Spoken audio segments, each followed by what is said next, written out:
Quiero en primer lugar expresar mi agradecimiento a la Universidad Autónoma Gabriel René Moreno, por supuesto al decano de Derechos, en efecto es mi facultad, mi disciplina, la directora de Comercio Internacional, la vicecanciller, mi gran amiga Carmen Almendras, a la viceministra para Igualdad de Oportunidades.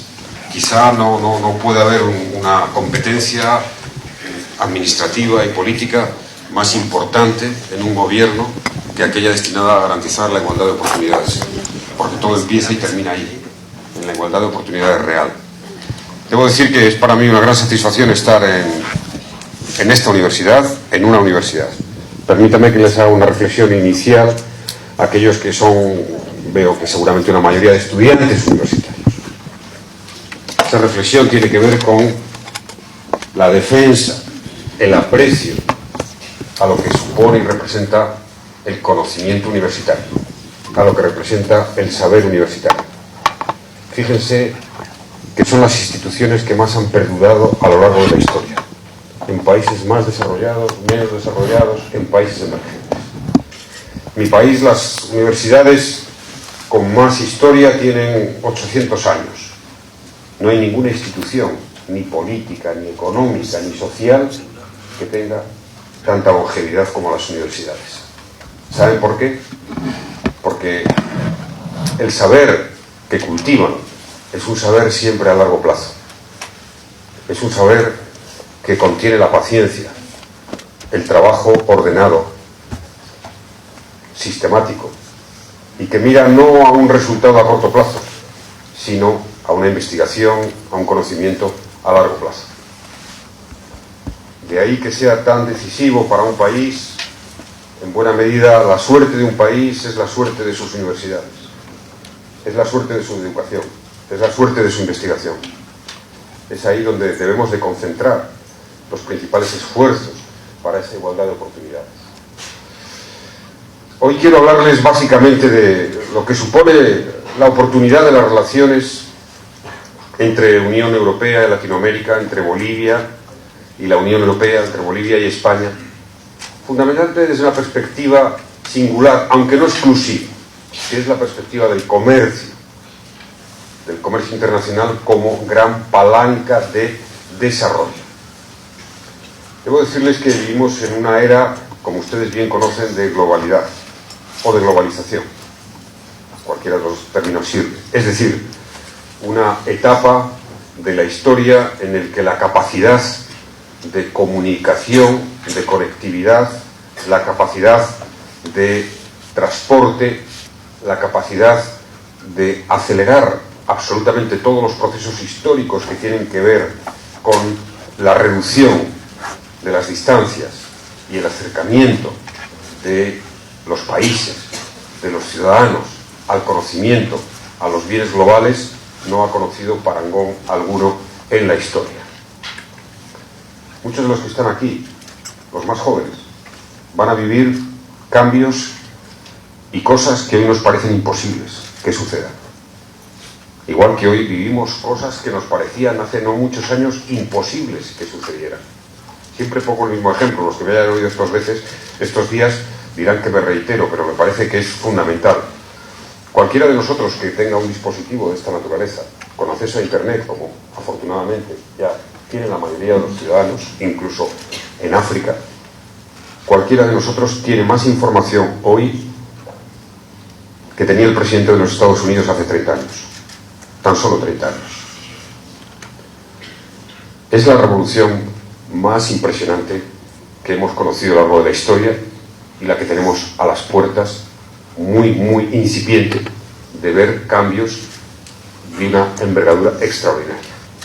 Todo eso que nos resulta de momento para muchos, inteligencia artificial, big data, robotización, Internet de las cosas, va a provocar un salto en la humanidad, en las condiciones de vida, en las posibilidades, en todos los órdenes inimaginables. De los más jóvenes. Qué guapa es esa niña. Y cómo me mira. Seguramente esta niña tendrá posibilidades de vivir 140 o 150 años.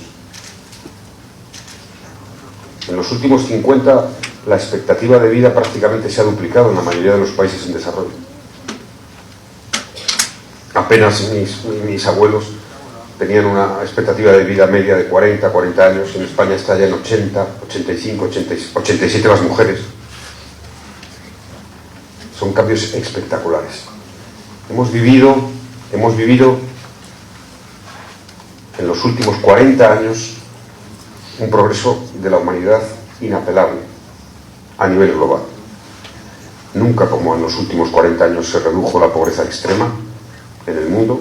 Hoy salen de la pobreza extrema en el mundo 130.000 personas cada día. He hecho un cálculo, en Bolivia no es 300 cada día. Más en los últimos 40 años en el mundo que en los 2 siglos anteriores. La expectativa de vida aumentó 15 años a nivel global. Nunca como ahora se redujo tanto la mortalidad infantil, ni nunca como ahora se produjo prácticamente la eliminación en la mayoría de los países emergentes del analfabetismo. Y en los próximos 40 años, si la humanidad no pierde la cabeza, si la comunidad política no pierde la cabeza y hace un orden global, racional, gobernable, destinado a los objetivos de desarrollo sostenible, veremos todavía cambios más espectaculares. Es verdad que estamos en una transición impresionante. Prácticamente no hemos acabado todavía con el analfabetismo en muchos países y tenemos que estar ya planteándonos que el analfabetismo digital va a ser una barrera, una limitación a las posibilidades del ser humano, como en su día fue el alfabetizarse de una manera convencional. Pero les quiero lanzar un mensaje, en primer lugar, de confianza en el progreso de la humanidad. De confianza en el progreso. Por supuesto, los países van a ritmos muy diferentes, los continentes, pero hoy tenemos más oportunidades de acelerar ese ritmo. Solamente les quiero citar un país, el ejemplo de un país, para arrancar y entrar en el tema del comercio internacional, que es China. En los últimos 40 años, China ha tenido unos indicadores de progreso que no tienen parangón con ninguna nación en la historia de la humanidad.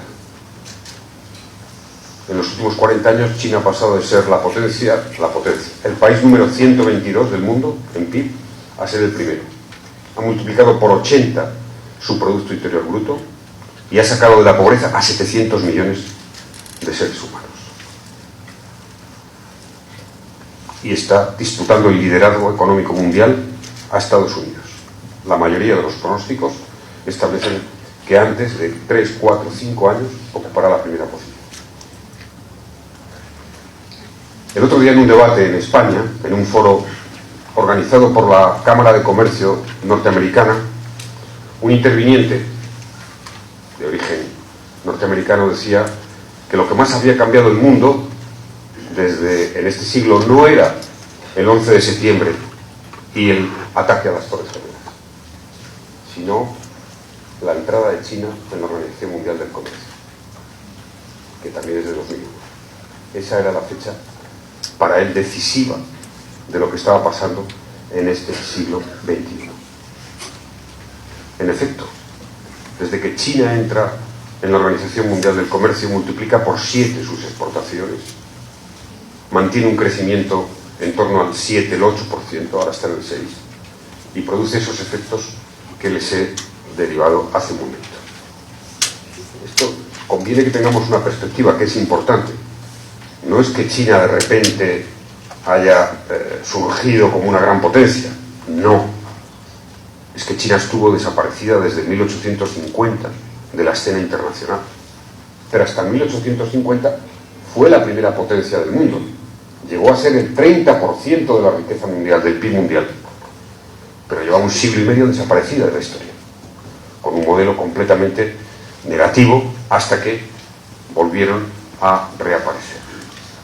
Bueno, pues en gran medida ese espectacular cambio de China, que ha sacado a tanta gente de la pobreza, que la ha convertido en una potencia, se debe al comercio, se debe a la apertura comercial.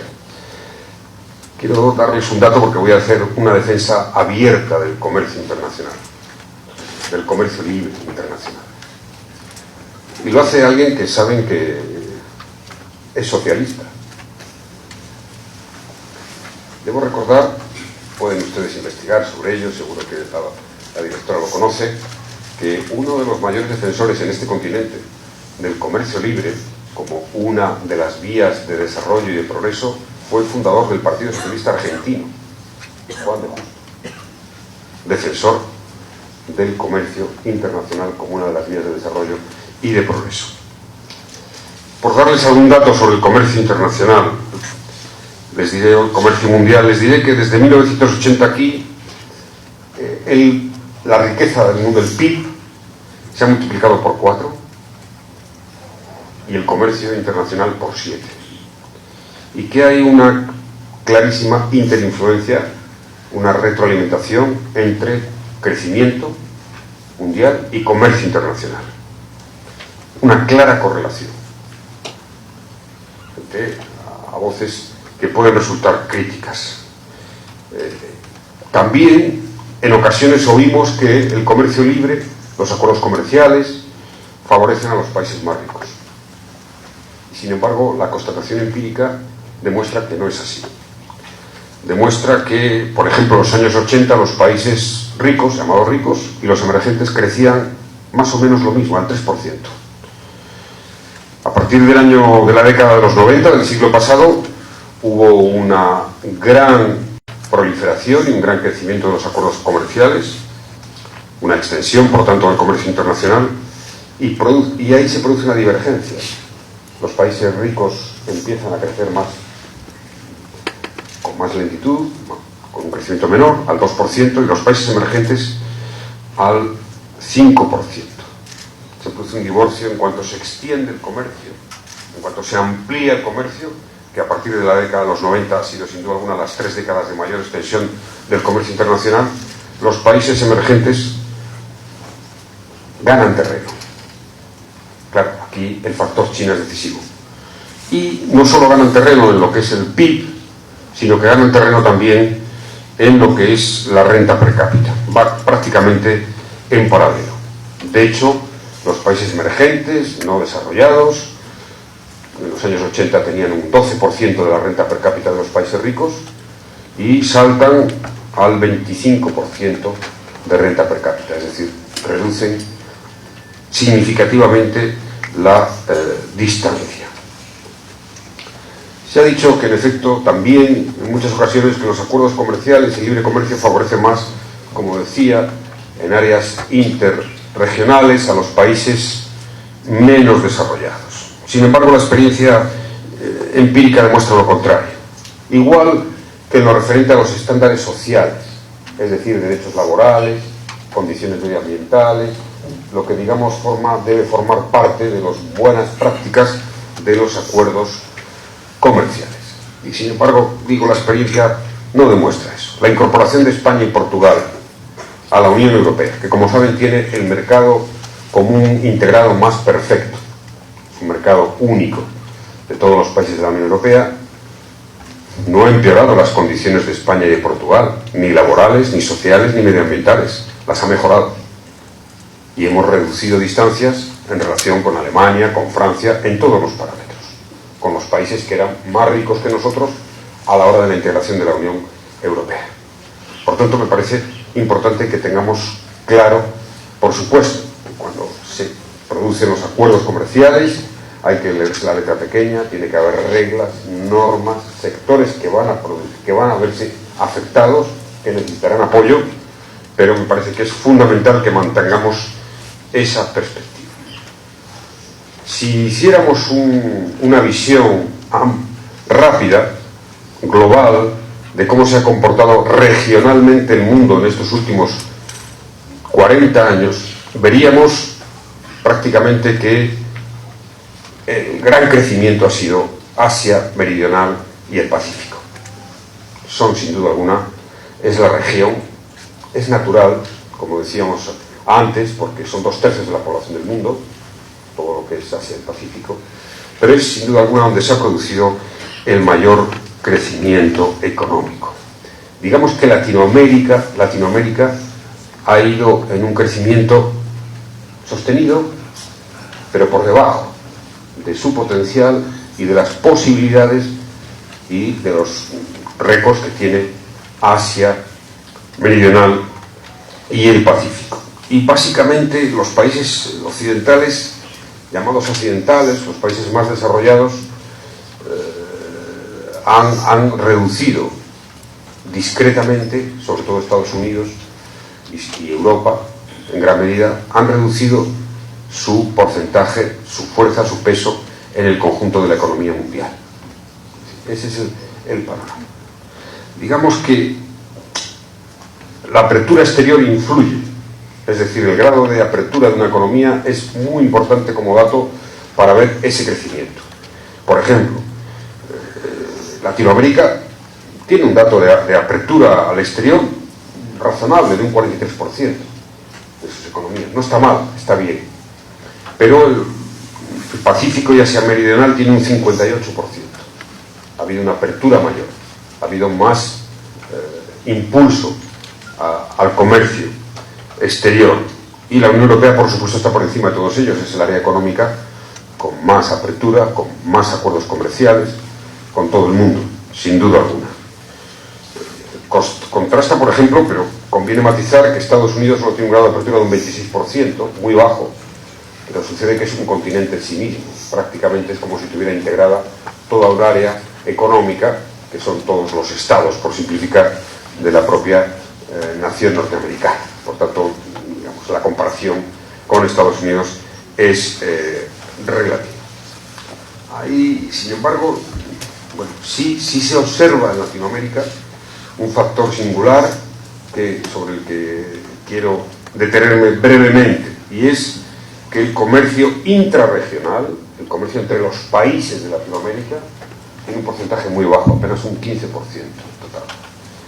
Contrasta con el 40% de Asia Meridional y Pacífico y con el 60% de la Unión Europea, donde el comercio es intrarregional, es prácticamente ampliamente mayoritario entre los propios países de la Unión Europea. Hay un gran debate sobre por qué Latinoamérica, entre ella misma, no tiene un comercio muy intenso, que sería uno de los objetivos razonables dentro de ese objetivo superior, que me habrán oído muchas veces hablar de él, de la integración latinoamericana como el gran reto del siglo XXI para este continente. Se ha dicho que son economías parecidas, pero bueno, y que eso por tanto disminuye el incentivo y las posibilidades de un comercio interregional más profundo, más amplio, pero eso también sucede en Estados Unidos, si les desglosamos como estados. En fin, creo que hay otras causas sobre las que hay que poner más atención. No faltan tratados comerciales entre los países de Latinoamérica, hay un número importante de tratados interregionales. Sin embargo, yo creo que hay tres factores que me atrevo a apuntar como importantes en ese proceso, que son, en primer lugar, la ausencia de infraestructuras de transporte y de transporte logístico, y ahora más que nunca de infraestructuras tecnológicas entre los propios países latinoamericanos, como un factor esencial. En segundo lugar, barreras no arancelarias que hay entre los países. Este es un tema importante, condiciones técnicas, regulaciones de diverso tipo, que son fundamentales. Y en tercer lugar, pues hay más limitación de lo que debería en lo que es la regulación del comercio en el sector servicios. Y esos tres aspectos deberían de ser fundamentales para promover una mayor integración comercial en la propia Latinoamérica. Les diré que esa integración comercial de Latinoamérica, como antes señalaba, debería de ser un proceso que se sumara a una integración política. No quiero hablar de una utopía, pero sí de una gran necesidad. En este mundo global al que caminamos, con grandes potencias, grandes actores, como estamos viendo. Estados Unidos, por supuesto, lo es y lo seguirá siendo. China lo es y lo seguirá siendo, y cada vez más. Estados Unidos, por supuesto. Europa lo es, y tenemos que hacer mucha tarea para seguir siendo una gran potencia, que solo dependerá, ya se lo anticipo, de nuestra capacidad de incrementar la integración, la unidad europea. Solo les daré un ejemplo que habla por sí solo. Este año China dedica 130.000 millones de dólares a inteligencia artificial. Alemania, la gran potencia económica de Europa, 3.000 millones. Si no sumamos todos los esfuerzos, por ejemplo, en materia de inteligencia artificial o de I+D, que tenemos una parte que los hacemos conjuntamente, que los sumamos, pues seguramente Europa no podrá competir en la carrera tecnológica con potencias como China o como Estados Unidos. De ahí que, fíjense, la trascendencia que para el futuro de cada nación va a tener su capacidad de integración, su capacidad de unirse, su capacidad de apertura comercial y de unidad política y de suma de esfuerzos en todos los terrenos. Y como obviamente Latinoamérica, igual que Europa, no van a poder en un futuro que nosotros conozcamos competir ni ser actores de la envergadura de China y de Estados Unidos, hay que intentar una opción de triangulación entre la Unión Europea y Latinoamérica. Es decir, la suma de esfuerzos, la cooperación, la promoción de acuerdos comerciales, políticos, en materia educativa, en materia de investigación, entre la Unión Europea y Latinoamérica, debe ser el objetivo global regional más importante de ambos continentes. Espero, y lo es en gran medida, en la Unión Europea. Y acabamos de tener un buen testimonio con el acuerdo Unión Europea-Mercosur, el acuerdo comercial. Es un acuerdo que algunos han calificado de histórico. Histórico. Bueno, es una palabra que se usa mucho y por tanto conviene utilizarla con prudencia. Pero tiene un gran alcance, también para Bolivia, y al final me referiré a esta cuestión. Tiene un gran alcance porque la Unión Europea, por supuesto, lidera en estos momentos en el mundo el número de acuerdos comerciales. Recientemente los ha hecho con Canadá, con Japón y este último con Mercosur. El de Japón abarca 639 millones de consumidores, de ciudadanos. Japón y la Unión Europea. De Canadá 550. Mercosur casi 800. Los 4 países de Mercosur más los 27 de la Unión Europea. Y fíjense que esto supone que un ahorro por eliminación de aranceles y de otras condiciones técnicas de más de 6.000 millones de euros. Un comercio de servicios, por ejemplo, entre la Unión Europea y Mercosur de 34.000 millones de euros. Y un potencial extraordinario. Sabemos que este acuerdo, Unión Europea-Mercosur, necesita de la ratificación de cada uno de los países, pero no me parece que hay pocas noticias tan alentadoras después de los últimos años, de los 2 últimos años que teníamos en el discurso general en torno al futuro del comercio mundial, en torno al proteccionismo, no proteccionismo. Me parece un dato extraordinariamente alentador. Y España ha tenido mucho que ver en este acuerdo, que como saben se alcanzó en el G20 último de Osaka.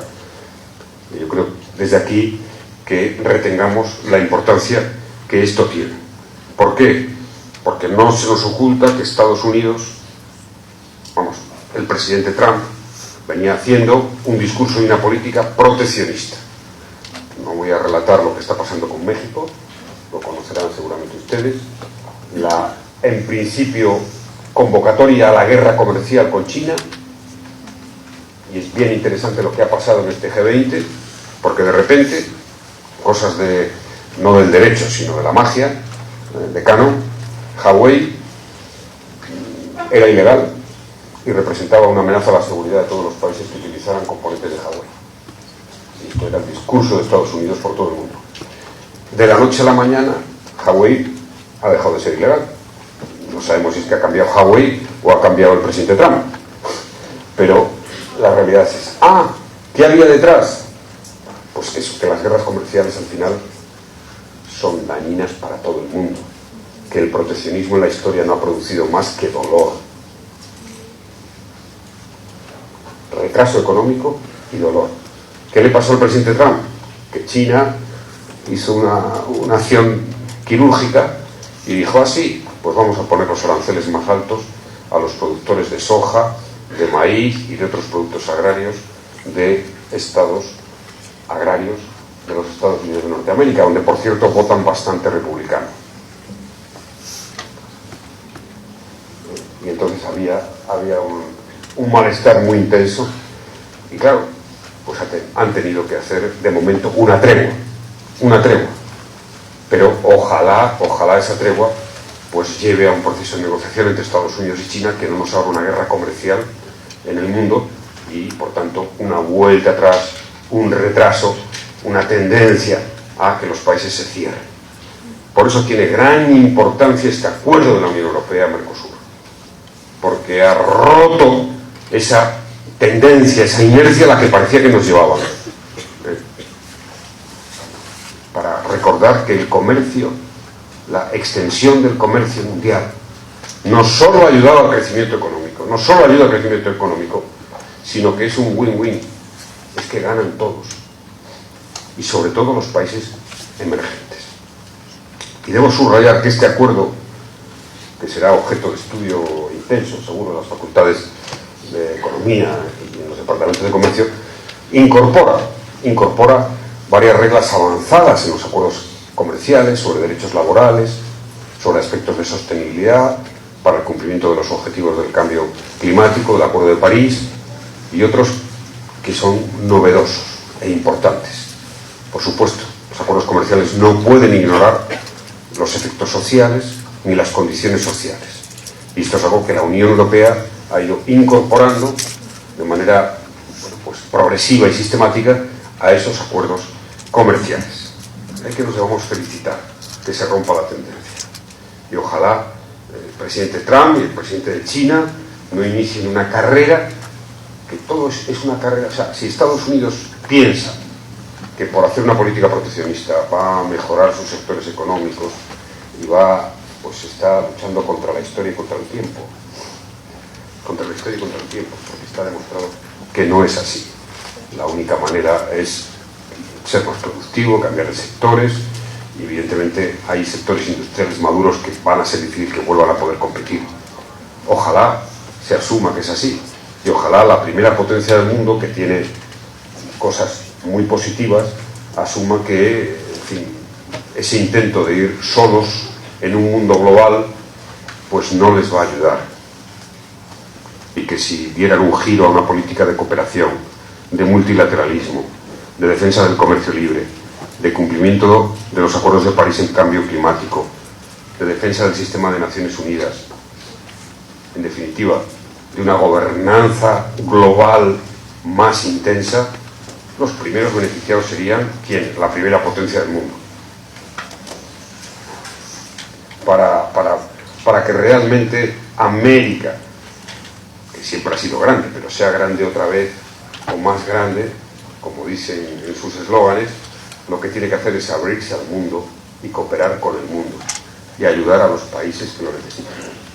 Porque en este tiempo histórico de la información sin fronteras, de la extensión de los valores del progreso, van a ser esos valores, el de la cooperación, el de la paz, el de la igualdad, el de la sostenibilidad, el de la lucha contra el cambio climático, el de la igualdad de género por encima de cualquier otro, los valores predominantes a medio y largo plazo se van a imponer. No tengan ustedes ninguna duda. En gran parte porque la información hoy es universal. Y ojalá siga siendo. Claro, eso nos planteará y plantea otros retos a la democracia. Pero esos valores se realicen más o menos, van a ser universales. Y ojalá Estados Unidos haga una política de rectificación a fondo y se convenza de que ese proteccionismo, esa vuelta al proteccionismo es una vuelta al retraso. Y que lo que no podía ser en la historia es lo que pasaba hasta hace 30, 40 años. Que Estados Unidos y Europa, siendo apenas el 8,5% de la población mundial, tuvieran más del 50% del PIB mundial. No podía ser, sencillamente. Y que la gran mayoría de la población mundial apenas representara el 20, el 30% del PIB. Y hay un gran reequilibrio, un gran reequilibrio. Hoy los países llamados ricos tienen menos parte de la tarta del PIB mundial, bastante menos, y los países emergentes y en desarrollo, bastante más. La situación que existía era sencillamente insostenible, ese desequilibrio. Y a ello ha contribuido, o sea, para quienes tienen alguna restricción ideológica, ha contribuido decisivamente la gran apertura comercial, sobre todo beneficiando a China, claro, pero no solo a China, sino a otros muchos países. Esto es importante. Todos nos aproximamos con una ideología a las cosas, pero la ideología no puede ser una restricción ante la constatación empírica de los procesos históricos, económicos y sociales. Esto es muy importante.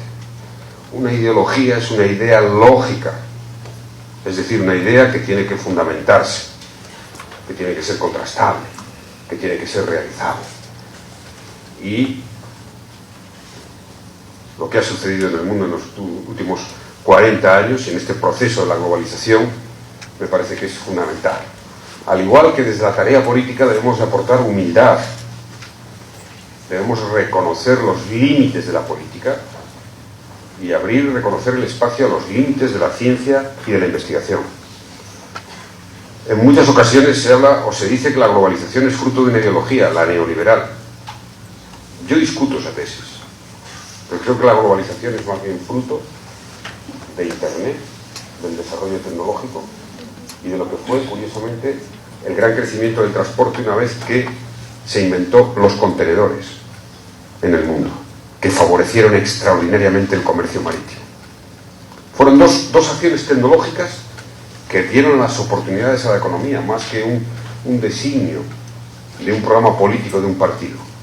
Conviene que nos aproximemos a esa realidad sin autoengaños y con rigor. Bueno, desde estas convicciones, desde estos datos, desde esta realidad, quiero decir que Bolivia y Latinoamérica en su conjunto tiene una gran oportunidad en incrementar y en la consecución de acuerdos con la Unión Europea. En estos momentos la Unión Europea tiene en torno a 27 acuerdos comerciales, de asociación y políticos de todo tipo con países de Latinoamérica. Y desde luego esos acuerdos producen un haz de relaciones espectacular entre la Unión Europea y Latinoamérica. Yo trabajo y he trabajado porque la gran prioridad de la Unión Europea sea Latinoamérica. Empezó a contar Latinoamérica para los europeos cuando entraron en la Unión Europea España y Portugal. Esta es la realidad. Pero desde el año 86, que se produjo esa incorporación, el avance ha sido extraordinario. 6 millones de personas viven y trabajan en uno u otro lado del Atlántico. Europeos en Latinoamérica o latinoamericanos en Europa. La Unión Europea es el tercer socio comercial de Latinoamérica. El comercio en 2018, el comercio de bienes, representó 245.000 millones de euros y el de servicios 102.000 millones. Europa, la Unión Europea, es el primer inversor en Latinoamérica. Tiene cerca de 800.000 millones de euros en inversión. Y el dato que es más interesante En los últimos años ha habido un gran crecimiento de la inversión latinoamericana en la Unión Europea. Hasta hace poco era muy baja. Hoy ya estamos en 273.000 millones de euros de inversión latinoamericana en la Unión Europea. Y lo que es más importante para mí, la Unión Europea es quien ostenta el liderazgo de la cooperación al desarrollo con Latinoamérica. En el periodo de 2014 a 2020, la cooperación al desarrollo de la Unión Europea ascendió a 3.600 millones de euros y la financiación a través del Banco Europeo de Inversiones para diversas infraestructuras, sobre todo vinculadas al cambio climático, a 3.400 millones de euros. Es verdad que a la Unión Europea le ha salido un gran competidor en Latinoamérica, que es China. China, como socio comercial, segundos, terceros, ahí estamos disputando la posición. Lo de China ha sido impresionante, todo es impresionante lo de China. En el año 2000, el comercio entre Latinoamérica y China era apenas de 10.000 millones de euros. Y hoy está en torno a los 240.000 millones, 250.000 millones de euros. Son datos sencillamente espectaculares. Pues bien, desde esa convicción, Bolivia, que ha recorrido en los últimos años una etapa de progreso, de crecimiento económico, de inversión, partiendo de una situación extraordinariamente delicada, difícil, de condiciones sociales para muy buena parte de la población muy duras, pero que ha vivido unos años de progreso, de crecimiento económico, liderando el crecimiento económico en América del Sur, de control de la inflación, de buenas condiciones macroeconómicas, de reducción de la deuda. Tiene, en mi opinión, igual que Latinoamérica, una oportunidad incorporándose a una asociación más intensa con la Unión Europea. Ahora es Mercosur. Bolivia está y la Unión Europea tiene una gran receptividad a llegar a un acuerdo comercial Unión Europea-Bolivia, que seguramente sería un gran escenario. Sabemos que Bolivia está pendiente también de su confirmación, entrada en Mercosur, pero se produzca o eso no se produzca, porque luego sería perfectamente asumible o encajable la situación. Yo insto a Bolivia a que trabaje, acelere todo el proceso para llegar a un acuerdo comercial con la Unión Europea. Un acuerdo profundo, amplio. Es un gran momento, porque la Unión Europea está en una política, como acabo de describir, Canadá, Japón, Mercosur, de liderar en el mundo acuerdos comerciales frente a la guerra China-Estados Unidos. Y por tanto hay condiciones para que ese acuerdo fuera un acuerdo positivo para Bolivia, que por cierto tiene hoy ya más capacidades para paliar sectores que pueden ser afectados. Pero como reflexionaba al principio de mi intervención, los acuerdos comerciales en general producen beneficios para todos y normalmente producen beneficios para los países menos ricos. Ahora, ¿qué nos falta? ¿Qué diría yo? ¿Dónde habría que poner el énfasis? Porque no lo podemos basar todo, por supuesto. El comercio exterior es una parte del desarrollo y del crecimiento, sin duda.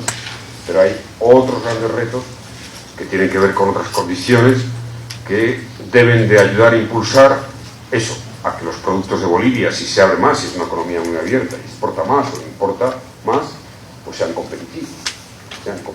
Yo creo que hay dos factores fundamentales desde el punto de vista económico y uno desde el punto de vista social, un tercer factor desde el punto de vista social. El primero de ellos es, que por cierto es un factor común a toda Latinoamérica, donde presenta Latinoamérica los índices más bajos en comparación con esos emergentes asiáticos que han hecho ese gran recorrido, comparación por supuesto con muchos países desarrollados, en la inversión, en el gasto público y privado, en investigación, más desarrollo, más innovación, más educación. Si yo tuviera en estos momentos alguna responsabilidad en algún gobierno latinoamericano, diría, ¿dónde pones la prioridad? Ahí. Invertir en investigación, desarrollo, innovación y educación. Porque necesitamos incrementar la productividad en Latinoamérica. Y esa productividad solo se inventa o solo se mejora favoreciendo el desarrollo del capital humano y del capital tecnológico. El capital humano y el capital tecnológico giran en torno a la inversión en I+D+I. Sector privado, sector público. Y con programas de colaboración público-privada.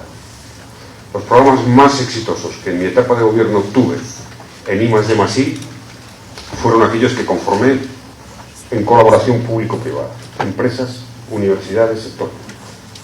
Programas específicos para sectores estratégicos concretos. Creo que sería bueno que un día se pudieran repasar y conocer. Tanto I+D+I. Segunda condición importante para acelerar la productividad, para ganar competitividad, para insertarse con más seguridad en el orden comercial internacional. Segunda es el fortalecimiento de la institucionalidad. El fortalecimiento de la institucionalidad, de la seguridad jurídica, de las reglas. Los inversores internacionales, el comercio internacional requiere buenas reglas. La institucionalidad en los países es una tarea que no acaba nunca y que siempre es a largo plazo. Pero desde el ministerio en que está la viceministra sabe que esto tiene una gran importancia. Por supuesto. Y no vamos a dar lecciones a nadie. Yo siempre digo que lo último que quiero ver es un europeo y menos un norteamericano dando lecciones en Latinoamérica. Cada país es geografía e historia. Lo que explica cómo es un país en cada momento es su geografía y su historia. Y todos los países y todas las culturas han vivido momentos mejores y momentos peores. De lo que se trata es de aprender siempre, de tener la mente abierta, de posicionarse para cooperar, ayudar, para ese aprendizaje recíproco. Yo he aprendido muchas cosas aquí en Bolivia, visitando sitios tan espectaculares como la Chiquitania, o Chiquitanía, que nunca sé cómo se dice, porque he oído versiones para todos los gustos, y a veces digo Chiquitanía y me han corregido, ¿no? Y a veces he dicho Chiquitanía y ahora me dicen, no, se puede decir de las dos maneras, no lo sé, que dirá la universidad, Chiquitanía. Y he aprendido la maravillosa capacidad de síntesis y de entendimiento entre los pueblos originarios y los jesuitas, en torno nada más y nada menos que a la música culta, a la música antigua, a la música sacra. Cómo conservaron esas partituras, cómo las modelaron, las integraron en la propia cultura de los pueblos originarios, para llegar a esa conclusión fantástica, tan atractiva, tan maravillosa sobre la evolución de las civilizaciones, que todos al final tenemos mucho de todos, que no hay un pueblo que no sea pueblo de pueblos, que no hay una civilización que no sea civilización de civilizaciones, que no haya una cultura que no sea cultura de culturas. Pienso en mi país, no hablaré de Bolivia, que lo conozco mucho menos, pero pienso en mi país. Mi país tiene una influencia, por supuesto, fuimos romanizados, eso sí que fue un imperio. Nunca nadie ha pensado en esos términos, seguramente, ¿no? Y menos desde aquí. España estuvo sometida al Imperio Romano, ¿verdad? Pero también tuvimos una gran influencia celta, íbera, fenicia, árabe, porque la civilización islámica fue poderosa, brillante, en invenciones, en desarrollo, en medicina, en cultura, en arte, en infraestructura, hasta el siglo XV, siglo XVI, y buena parte, en mi tierra, por ejemplo, conviven magnífica arquitectura romana con magnífica arquitectura mozárabe, en una síntesis atractiva. Es decir, por todos los pueblos, por todos los continentes han pasado muchas culturas dejando su huella. ¿Cuánto tendremos nosotros? ¿Tendré yo de americano? ¿Quién lo sabe? Muchos de mis antepasados estuvieron por aquí. De algunos de ellos ya no tenemos ni noticia. ¿Cuánta influencia nos llevaron? ¿Y cuánta influencia y qué influencias y qué pueblos originarios conquistarían a otros? No me atrevo a opinar de eso. pero esa es la visión que hay que tener. En definitiva, formamos un destino común, claro, para el periodo de que es el tiempo de nuestras vidas, pues seguramente nos marca nuestra identidad, nuestra historia, nuestra nacionalidad, nuestra cultura, nuestra raza, nuestras experiencias. Pero lo cierto es que la humanidad tiene un destino común, mucho más profundo e intenso de lo que pensamos cada uno de nosotros. Y normalmente es siempre una visión más acertada sobre la identidad de un pueblo, aquella que tienen los de fuera, los que te ven. Nosotros sobre nuestra propia identidad casi siempre nos equivocamos. Uno no es lo que cree que es, uno es cómo le ven los demás.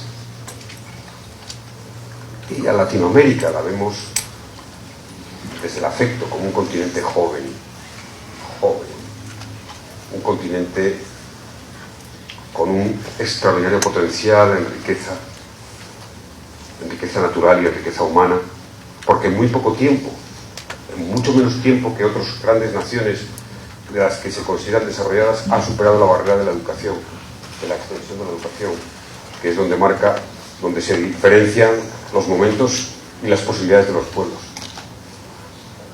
Naciones jóvenes. Ayer veía la declaración de independencia de Bolivia, la leía, ¿no?, en Sucre, el texto original, y me llamó la atención el énfasis y la contundencia con que afirmaba esa independencia. Seguro que ustedes se la saben casi de memoria, ¿no?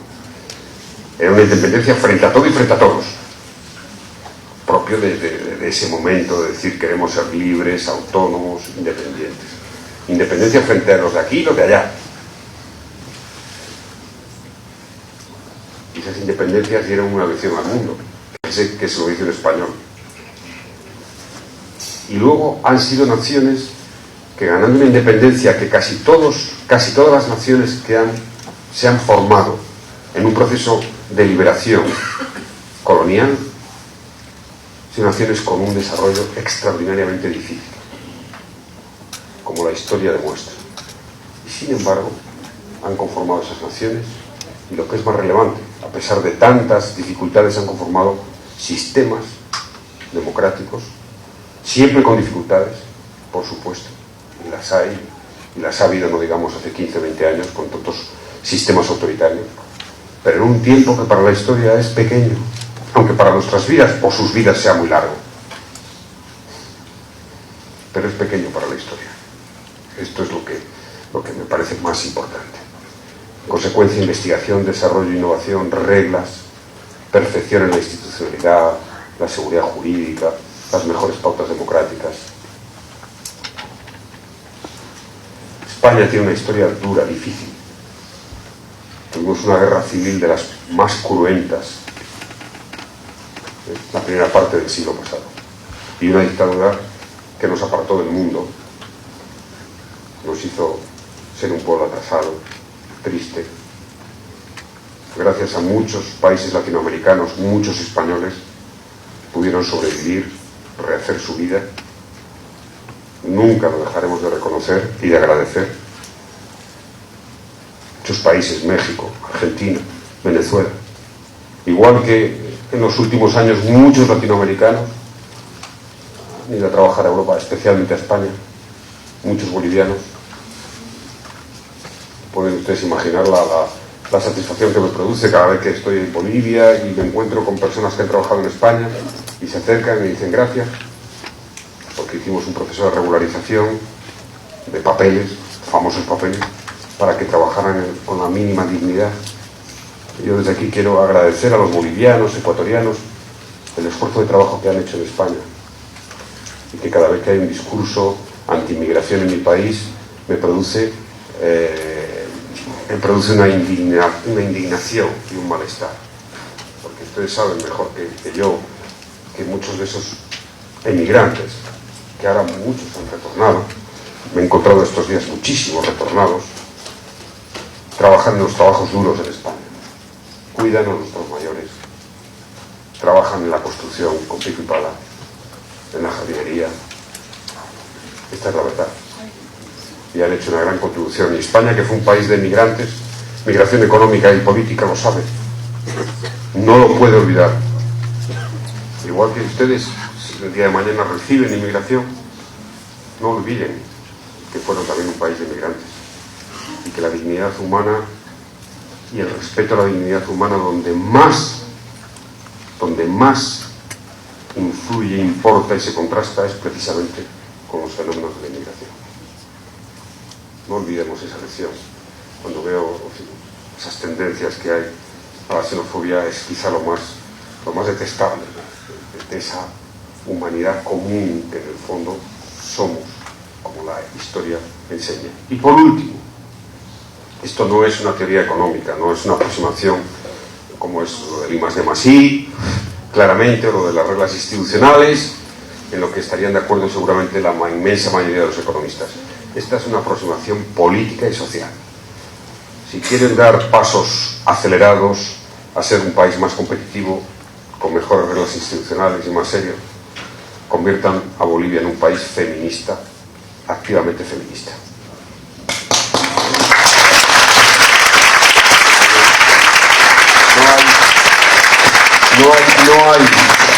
No hay ninguna duda que la rectificación más importante del siglo XXI y de la historia está siendo el fenómeno de la igualdad de género. Porque la discriminación mayor de la historia había sido las que han sufrido las mujeres.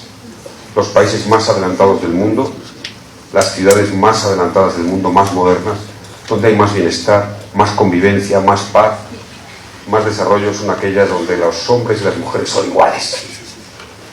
Y por tanto, aprendamos esa lección. Esto no está normalmente en los manuales de economía. Ahora empieza a ver. El otro día había un estudio de la OCDE diciendo las empresas con más mujeres en sus órganos directivos, en sus consejos de administración, ganan hasta un 20% de productividad.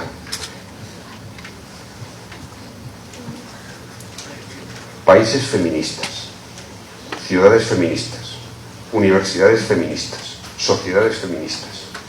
No tengo ninguna duda que es la palanca más directa social para el progreso, el desarrollo, la convivencia pacífica.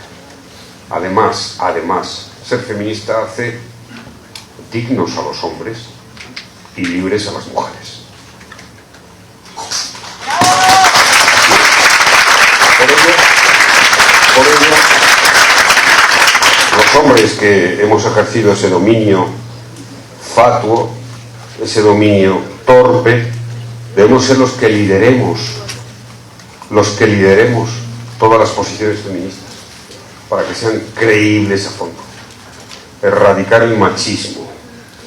El machismo es como la peste. El machismo humilla, denigra.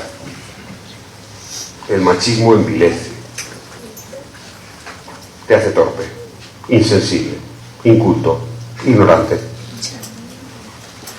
Cuando uno se hace feminista, yo llevo muchos años, se aprecia más la vida. Se siente de otra manera, mejor. Se tienen mejores instintos en favor de la paz, de la convivencia. Esa es la mirada feminista que fue negada durante tantos siglos en la historia. Porque la historia, no se engañen, la han escrito los hombres. La han escrito los hombres. Si la hubieran escrito las mujeres, sería otra historia. Sería otra historia. Por ello, si alguna experiencia me ha dado tantos años de responsabilidad política en primer nivel de un país importante como España, es esta. Si algo he elegido bien en mi vida es hacerme feminista activo. Y respetar la igualdad y luchar por la igualdad y convencer a tantos hombres. Qué torpes hemos sido. Yo recuerdo con amargura, como en mi generación todavía, cuando éramos jóvenes, los chistes machistas estaban a la orden del día. Qué denigrante, qué pequeñez de pensamiento. Chistes machistas, ofensivos para las mujeres. afortunadamente soy una generación que ha podido vivir, que hoy ya, entre mis amigos y conocidos, nadie se permite hacer un chiste machista. Nadie. Porque es expulsado. Y yo les pido a los hombres que estén aquí, a los jóvenes, cuando vean un chiste machista, una actitud machista de algún hombre, le expulsen. Le expulsen con la mirada, con la palabra, con la reacción indignada, para que aprenda a vivir como un hombre. Muchas gracias. Bueno, estoy muy satisfecho de estar aquí en la universidad y de poder haber expresado mis ideas y ver cómo, en fin, sobre todo lo que más me ha motivado es que he visto que hay una casi mayoría de mujeres alumnas. Esto es garantía de futuro para Bolivia. Bueno, creo que los bolivianos son un pueblo hospitalario, es un pueblo muy hospitalario, siempre he visto afecto, respeto y cariño y hay que devolverlo, porque esa es la condición fundamental para la buena convivencia y para ser mejor cada día, ¿no? Bueno, un saludo a todos los universitarios, a todos los profesores, estudiantes, que cuiden la universidad, que la universidad en la historia ha sido sin duda alguna la institución que más progreso ha logrado, que más ha ayudado a la paz, a la buena convivencia, al respeto, al entendimiento, a la lucha contra las desigualdades, contra las desgracias que ha tenido tantos momentos la humanidad, y que gracias a la universidad hemos descubierto las vacunas, hemos descubierto la penicilina, hemos descubierto los grandes inventos, los grandes avances, las grandes invenciones que nos han hecho vivir mejor, aunque de forma desigual en el mundo, que es una tarea fundamental, porque nos tenemos que declarar intolerantes y con intolerancia a las desigualdades y con una profunda intolerancia ante la exclusión, la marginación. Yo espero que esta generación de bolivianos que están aquí estudiando sea la primera generación de la historia que conozca la abolición del hambre en el mundo y de las miserias. Lo podemos hacer, hay condiciones como nunca en la historia para hacerlo. Bueno, como carrera de comercio internacional hemos tenido la oportunidad de gestionar la presencia, aprovechando un viaje del Rodríguez Zapatero a Bolivia, entonces hemos gestionado la presencia para que dé una conferencia magistral sobre los acuerdos y potencialidades de un acuerdo entre Bolivia y la Unión Europea. Como carrera de comercio internacional es importante que los estudiantes puedan empaparse de estos temas que están relacionados directamente con la carrera. Todo va a estar referido, ustedes saben de que Bolivia actualmente no forma parte todavía del Mercosur, y como país, bueno, queremos pertenecer, queremos que ellos puedan gestionar, puedan apoyar para que Bolivia pueda exportar diferentes productos. Entonces, el tema está relacionado directamente a un acuerdo entre Bolivia y la Unión Europea. Por ejemplo, ¿no? Comercio internacional, relaciones internacionales, pero ¿por qué no? La comunidad universitaria también es importante que conozca estos temas. Y nosotros que estamos ahora actualmente en la dirección de carrera y en la parte académica, bueno, esa es nuestra tarea, ese es nuestro trabajo, y como universidad, como facultad y como carrera queremos nosotros gestionar este tipo de conferencias para los estudiantes. Recibido en la Facultad de Economía, igualmente con la Facultad de Derecho, al expresidente del Reino de España, al doctor José Luis Rodríguez Zapatero, que dio una conferencia del contexto internacional con relación a la Comunidad Europea y América Latina y obviamente Bolivia. Y no ha hecho un relevamiento que nos ha gustado bastante de cuál es la situación. Obviamente ha visto que hay un avance en las relaciones, o más que Mercosur, que ha cumplido convenios con la Comunidad Europea, libre comercio, y hablando de Bolivia, bueno, hay esperanzadora desarrollo.